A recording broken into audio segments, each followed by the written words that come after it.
So I'm back again. I am Rachna. मैं रचना सानी Pargi, autism parenting coach और एक प्राउड मदर हूँ, एक wonderful child who is also on the autism spectrum. So, talking about Diwali, yes, Ranak also enjoyed his Diwali yesterday to the fullest.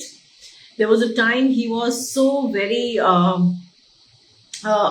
sound sensitive and was scared of crackers, as most of the children are. Now that he's a teenager, my goodness, he really had a lovely, lovely time yesterday. And I hope that all of our children on the spectrum had a lovely time. If not with the crackers, at least they love the lights, they love the celebrations, the decorations at home. I hope you all enjoyed. And coming back to what I want to discuss today, that आज हम बात करने वाले हैं एक और बहुत ही अच्छे टॉपिक पे जो आपके चाइल्ड की प्रोग्रेस की स्पीड को बढ़ा सकता है, right? Collaborative work with therapist and educators और द स्कूल प्रिंसिपल, टीचर्स, सबके साथ एक कोलैबोरेटिव काम करना बहुत जरूरी है। देखिए, ऑटिज्म सपोर्ट सिर्फ एक थेरेपिस्ट या एक प्रोग्राम से नहीं होने वाला, राइट? ये एक टीम एफर्ट है जहां पेरेंट्स, टीचर्स, थेरेपिस्ट मिलके बच्चों के आसपास एक स्ट्रॉन्ग सपोर्ट सिस्टम बनाते हैं, राइट? बहुत बार पेरेंट्स कंफ्यूज हो जाते हैं क्योंकि हर प्रोफेशनल कुछ और बता रहा है उनको, राइट? स्पीच थेरेपिस्ट कुछ कह रहे हैं या ऑक्यूपेशनल थेरेपिस्ट कुछ और बता रहे हैं या स्पेशल एजुकेटर कुछ अलग करवा रही है। फिर पेरेंट्स सोचते हैं मैं किसकी सुनूं, है ना? जब तीन थेरेपीज में करवा रही हूँ या करवा रहा हूँ और हर कोई का अपना ही एक मान्यता है या गोल है या उनका करवाने का ढंग भी कभी कभी अलग हो सकता है, isn't it? तो अब मैं किसकी सुनूं और किसकी चीज को रिपीट करूं? मैं स्कूल की चीजों को रिपीट करूं, मैं स्पीच थेरेपी, ऑक्यूपेशनल थेरेपिस्ट की जो गोल्स हैं उसको रिपीट करूं? तो क्या करूं जिससे मेरा बच्चे का स्पीड और मेरा भी गोल फटाफट हासिल हो जाए, राइट? पर सच ये है कि जब सब एक ही डायरेक्शन में काम करते हैं ना, तो एक दूसरे के गोल को हम समझ लेते हैं, तभी असली मैजिक शुरू हो जाता है, ठीक है? अब ये कैसे करने का, राइट? कोलैबोरेशन से क्या हो सकता है? कोलैबोरेशन का मतलब है कि जो भी हो रहा है स्पीच थेरेपी में और जो ऑक्यूपेशनल थेरेपिस्ट और जो स्पेशल एजुकेटर या स्कूल वाले, ये सब कोलैबोरेशन हो, मतलब इनमें आपस में एक बातचीत होनी चाहिए, ठीक है ना? अब इस कोलैबोरेशन से क्या आने वाला है? इससे आती है कंसिस्टेंसी। बच्चों को हर जगह सेम मैसेज मिलता है, हर घर में, स्कूल में, थेरेपी सेंटर्स में या थेरेपी सेशंस में एक जैसा मैसेज है, एक जैसा काम सब लोग करना स्टार्ट करते हैं। तो इससे आती है क्लैरिटी, सबको पता होता है कि गोल क्या है, राइट? इट्स नॉट दैट कोई और किसी और डायरेक्शन में काम कर रहा है, मैं किसी और डायरेक्शन में काम कर रही हूँ, and the child is at the same time trying to achieve 4 goals, ठीक है? तो कुछ तो आसान होता है कभी कभी, कुछ गोल्स और कुछ गोल्स अटक जाते हैं, राइट? लेकिन जब हम कोलैबोरेट करके एक ही गोल पे काम करते हैं तो उसका, जैसे होता है ना 2 और 2 4, तो उसका ना 2 और 2 5 हो जाता है। कैसे हो जाता है? वो ना सिनर्जेटिक इफेक्ट हो जाता है जब हम सब कर रहे हैं। उसका एक बहुत खास बात होती है इस चीज की, और वो खास बात होती है कि एक तो सिनर्जेटिक इफेक्ट हो गया और ऊपर से बच्चा जनरलाइज कर पाता है। सपोजिंग मेरी स्पीच थेरेपिस्ट मुझे कुछ बोलने के लिए या शी इज वर्किंग और he is working on a sentence building, same way we also go and tell the teacher, don't take his one word demand as a demand, encourage him or her to speak in full sentence। इतना सा गोल था जो हमने दोनों तरफ बता दिया। Now the speech therapist is also trying to make my child speak in sentences, not in words, and I tell the same goal to his teacher in the classroom. So if Ranak was to answer a question in one word, she will not take that answer. She will encourage him to answer in full sentence. हो गया ना collaboration? अब क्या हुआ, हर जगह पे मुझे sentence में बात करना है, तो मुझे समझ में आ गई कि जब मैं एक ही बात, एक शब्द में या एक वर्ड में मैं आंसर करता हूं तो वो एक्सेप्टेबल नहीं है, मुझे पूरा सेंटेंस बोलना है। ठीक है, इससे क्लैरिटी भी आ गई, स्पीड भी बढ़ गई। ठीक है, और बन जाता है बच्चों का कॉन्फिडेंस। ठीक है, बच्चा सिक्योर फील करने लगता है क्योंकि उसके आसपास सब एक ही लाइन पे ही, ठीक है, एक ही बात उसको समझाने की कोशिश कर रहे हैं। ठीक है, अब how collaboration will look like, कैसे दिखती है ये कोलैबोरेशन, चलिए समझते हैं। प्रैक्टिकली ये कैसे होता है तो वो भी समझ लेते हैं। रेगुलर कम्युनिकेशन, नेचुरली अब हमने किसी के बीच में कोलैबोरेशन करानी है, किसी के बीच में पार्टनरशिप होनी चाहिए, right? So because now we don't want to consider the special educator, the speech therapist और ऑक्यूपेशनल थेरेपिस्ट या कोई भी और थेरेपिस्ट हो, डांस एंड म्यूजिक थेरेपिस्ट या yoga therapist, they all need to have communication, right? Parents एक simple WhatsApp group या notebook बना सकते हैं जहां अपडेट्स शेयर हो सकते हैं। बेस्ट इज आजकल की डेट में तो I guess WhatsApp group best है। सारे थेरेपिस्ट को एक ही ग्रुप में डाल दीजिए और we can share whatever is the goal for your child for that month or for that week. ठीक है, now उसके बेसिस पे everybody can make that goal, right? Like अब academically उसको कुछ अचीव करना ही है, उसको कॉपी करना आना चाहिए, तो occupational therapy can also work on that, right? Then the speech therapist can also help him to ask some questions. अगर वो पीछे रह गया, tell the teacher to wait, I want to note it down, like this, right? So we all know what's going on in the school. It's not that I don't talk to you, you don't talk to me, and we are working in different directions and reaching nowhere, right? हम दो कश्तियों में सवार होके कहीं नहीं पहुंच सकते, तो let's be on the same boat, same page, right? So update share कर लो, व्हाट्सएप ग्रुप में कर लो। थेरेपी में क्या काम हो रहा है, घर पे क्या चैलेंज आ रहा है, स्कूल में टीचर ने क्या ऑब्जर्व किया, गोल अलाइनमेंट कर लो, राइट? इससे क्या होता है, इससे कोई एम्बिग्युअस नहीं रहता, कुछ ऐसा नहीं है कि सब अपने अपनी डायरेक्शन में चल रहे हैं और बच्चा कहीं पहुंच ही नहीं पा रहा और कोई भी जो गोल है वो अचीव ही नहीं हो पा रहा, राइट? सो अगर ओटी फाइन मोटर स्किल्स पे काम कर रहा है, जैसे बटन लगाना, तो टीचर क्लास में भी ऐसी एक्टिविटी दे सकती है और पेरेंट्स घर में भी इसको प्रैक्टिस कर सकते हैं, और जब रेपिटेशन होने लग जाता है तब मास्टरी आती है। So practice practice and practice makes the man perfect, right? अब प्रैक्टिस करने से तो again and again when we practice we are going to attain the goal, isn't it? We are not going to give up on this goal till the time the child is completely independently doing certain fine motor skills, even writing is a fine motor skill, right? Because पता है कि class teacher को भी पता है कि आगे जाके ये जो बटन करने वाला है बच्चा, जो मैं अगर उसको बटनिंग में हेल्प करने वाली हूँ, supposing the child use the toilet and is struggling to button, but the teacher can encourage the child to button the shirt on their own, right? Slight help needed, okay, वो भी discuss करो कि कहाँ किस level तक पहुंच गए, किस लेवल पे है। अगर हम बटनिंग वाज अवर गोल तो वो कहाँ तक कर रहा है, इतना भी कर सकते हैं कि व्हाट्सएप में तो हम लोग वीडियोस भी शेयर कर सकते हैं, तो certain glimpses of the activity can also be recorded and shared in the group, और उससे क्या होगा ना कि सबको पता है कहाँ पे ये क्या कर रहा है। और मेरा बच्चा तो इतना स्मार्ट था कि वो ना किसी को दिखाता ही नहीं था कि उसको कुछ आ गया, वो जानबूझ के वो ऐसे बिहेव करेगा कि उसको आता ही नहीं। So there were many things which he would do with me, but in front of the teacher वो अपना ही विल बी जस्ट कल्टी मार लेगा और नहीं करेगा। So it used to be so important that I tell them that yes ये कर रहा है। और कभी कभी तो जैसे ऑब्जर्वेशन या पीटीएम में गई हूं ना मैं, तो मैं रनक को अगर साथ ले गई तो मैं ना रनक को बोलती बेटा करके दिखा, और मेरे सामने वो कर लिया, and the teachers are surprised, oh we didn't know that he was able to do. So sometimes our children, yes, they have a problem in expressing, they can't say कि ma'am I can do it alone, वो इतना verbal था नहीं।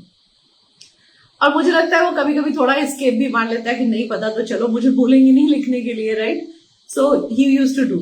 सो इतना important है कि मतलब parents और टीचर्स का इतना कम्युनिकेशन क्लियर हो ताकि we all work together as a team, ठीक है ना।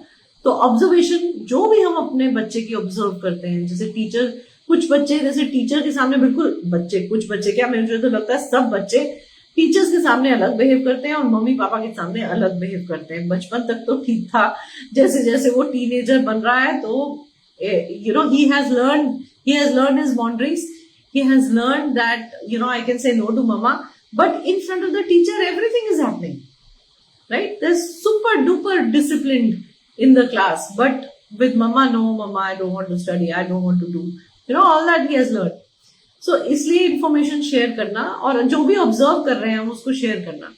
तो टीचर्स कभी कभी ऐसी चीजें नोटिस करती है जो थेरेपिस्ट नहीं कर पाती। कभी कभी जैसे क्लासरूम में नॉइज की प्रॉब्लम है या ग्रुप प्ले में डिफिकल्टी आ रही है, तो the teacher can always these observations जो टीचर शेयर करने वाली है, इससे थेरेपिस्ट जो है अपना प्लान, जो नेक्स्ट गोल बनाने वाले, वो यही गोल होगा कि इसको अब हम ग्रुप में इंटीग्रेट करें, राइट। स्कूल में तो ग्रुप में ही बैठना है बच्चे को।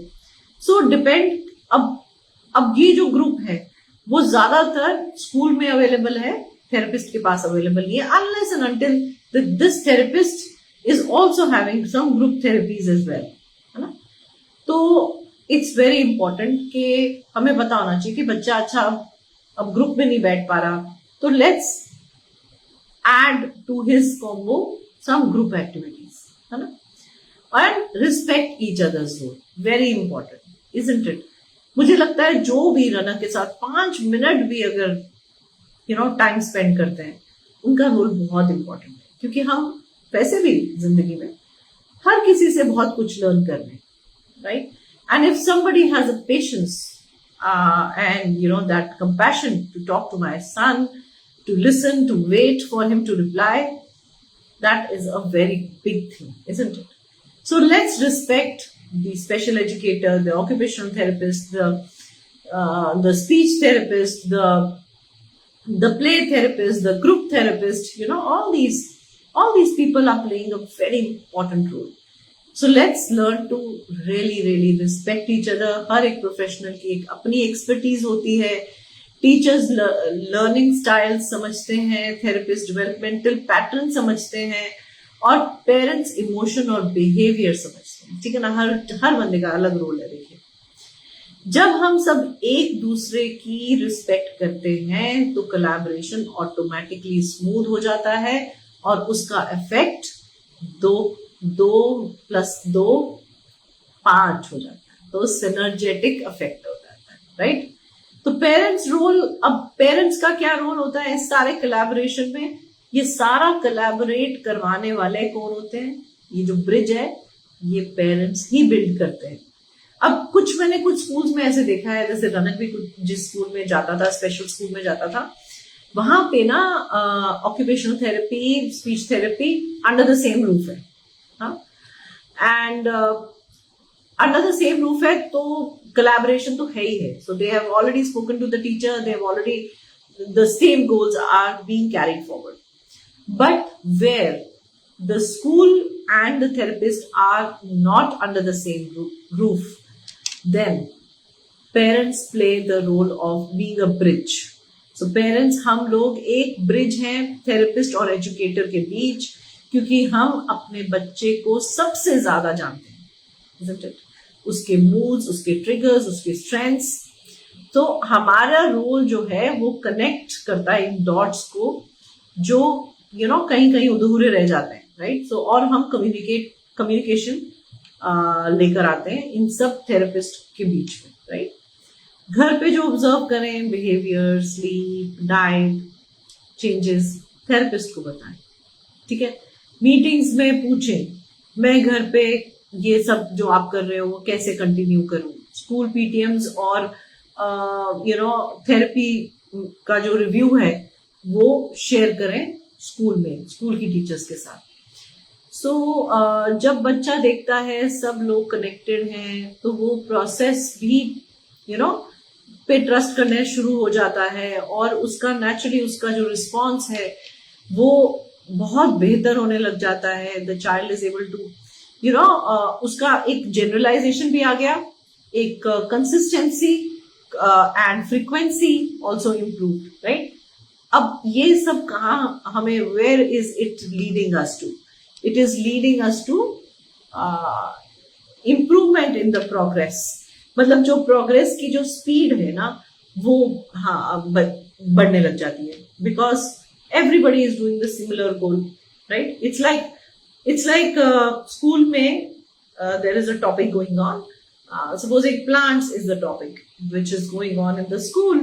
The child comes home, mama is also doing that, grandma is there, grandma is also talking about that, and if there is a elder sibling or a cousin, वो भी उसके बारे में बात कर रहे हैं, या थोड़ी सी बात कर रहे हैं। ये नहीं कि सारा टाइम हम पढ़ाई कर रहे हैं या हम उसी के बारे में सीख रहे हैं।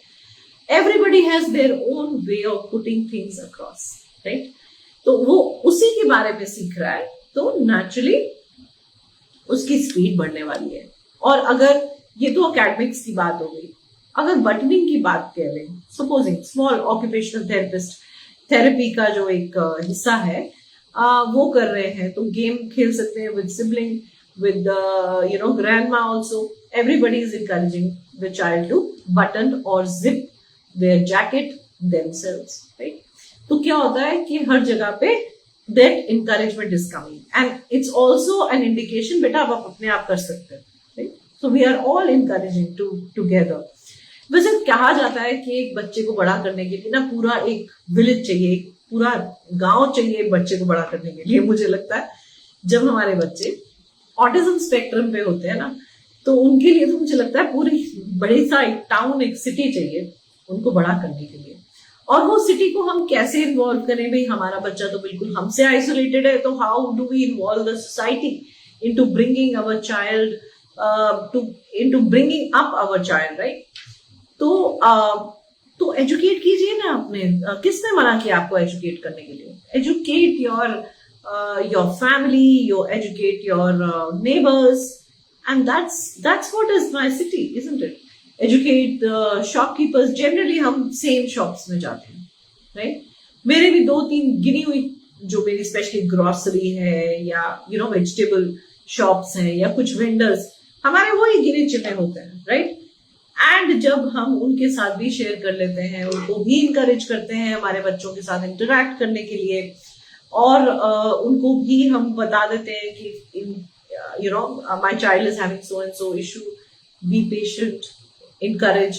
I have seen even shopkeepers helping runner, and vendors helping, and I've seen even when he goes down for in the kids play area, I've seen many people keeping an eye on him, as if it's a society's responsibility to take care of him, right? Especially when he was a little toddler and all, I'm speaking to someone and everybody else is having an eye on him. That's how the society will help, isn't it? So it's very important that we start educating the society. We tell people to take initiative to talk to our children, right? क्योंकि socialization तो हमेशा ही हमारा एक goal रहता है, right? That is also one of the goals. That's the reason why we want our child to get into a mainstream school, right? So ये कैसे होता है? ये bridge हम कौन बनाने वाला है? ये ब्रिज हम बनाने वाले हैं। लेकिन हम, we as parents, if we are living in a shame, we are embarrassed with the condition of our child, or we want to hide it from that world, that my child is in autism spectrum, ADHD, or any of the disability, we want to hide it from the people, then how people can become part and parcel of our child's life in a very positive way? We don't want our child to be bullied. We don't want people to form n number of opinions and possibilities that my child must be suffering, because everybody comes to know that there is something weird about this child, or there is something wrong. Maybe they sometimes can feel that the parenting is not well. We are not good parents, and that's why the child is misbehaving or behaving in a different way, isn't it? So, to stop all that kind of opinions and judgments of all the people, why not bring them on the same page? ठीक है ना, उन सबको same page पे ले आओ. Be open about be open about the fact that yes, your child is having a mental health issue and he is yet to learn to be social. So please help him, right? When I'm saying yet to learn to be social, it means that one day he will learn, and we all need to put effort, right? Let's join hands with everyone, right? और जब हम collaborate भी करते हैं ना with therapists, with teachers, with special educators, तो go with a very positive mind when we are talking, when we are going to meet the teachers or the therapist. I've seen a lot of parents develop a very negative fact that मेरा बच्चा तो घर पे तो कर रहा है, लेकिन ये therapist is not putting her best effort, or the therapist is not good. You won't believe, I have never felt even one therapist to be bad. I don't know how people label, how parents come up with this thing that so and so therapist is not a good therapist, right? Maybe there's a communication lag. That's what I feel. There might be a communication lag between we as a parent and the therapist. Maybe the therapist was not able to communicate the goals properly. So it's always nice to communicate. Very important to communicate, have that bridge. Let's not have a blame game. We are not here to play a blame game. If my child is not doing it, it is because the teacher is not good. No, it is because neither the teacher is bad nor my child is bad. Only we need to change the strategy. So if you have that kind of a perspective, if you have this way of looking at the situation, then you will always a team. Yeah. So you are not a person who makes a problem a big, you're not a problem centric kind of a person. Then you become a solution centric kind of a person. And all these people who work with our children, let me assure you, they all have so much of love, compassion, empathy for our children. Because I don't think anybody with arrogance, anybody without love or without that passion can actually work with our children. Because so much of love and patience is required to teach our children, isn't it? So let's appreciate and let's appreciate their efforts, appreciate their expertise, and bridge any gap with communication. Sit, talk it out, come on the same page, work for the same goals, both at the center, in the school and at home. And if you see that your child starts, accepting other children, you can even make a fun out of the goal. Whatever is the goal, make it a fun activity with other kids as well. Socialization भी बढ़ जाएगी, goal भी achieve हो जाएगा, और collaborate तो कर ही लिया हमने, right? And जितना हम सब engage होंगे ना as a team, उतना हमारा बच्चा सारे challenges को overcome करेगा, right? So that is what will be an effective collaboration between teachers, therapists, parents.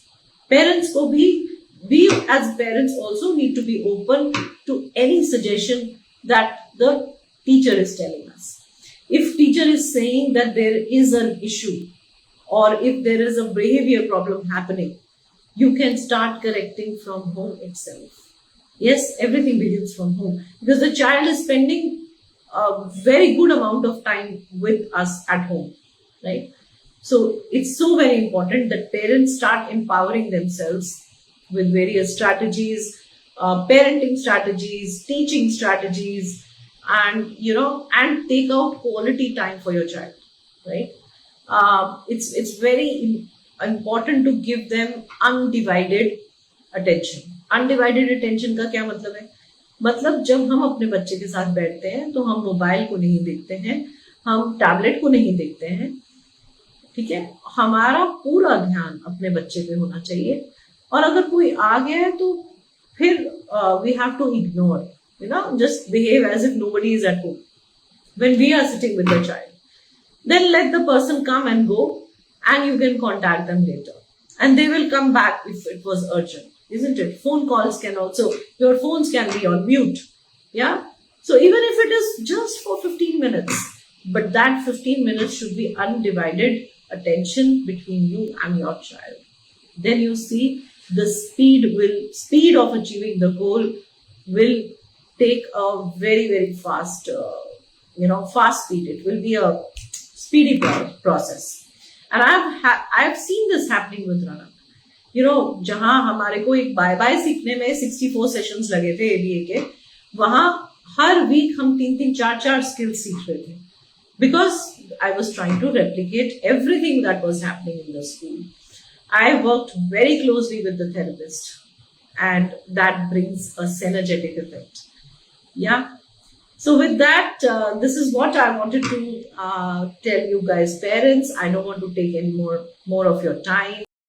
Some of our children on the spectrum do not like too much sound, but still enjoy Diwali because of the lights. You can, as per their tolerance, have different material decoration, also different color lights. Generally, our children love dim lights, right? Diwali lights, my son loves it. So I hope you all are having a lovely time. With that, I'm not taking any more of your time. Go ahead, enjoy, and keep learning, and let your child thrive. Bye-bye. Take care. That's all from me today. Bye-bye.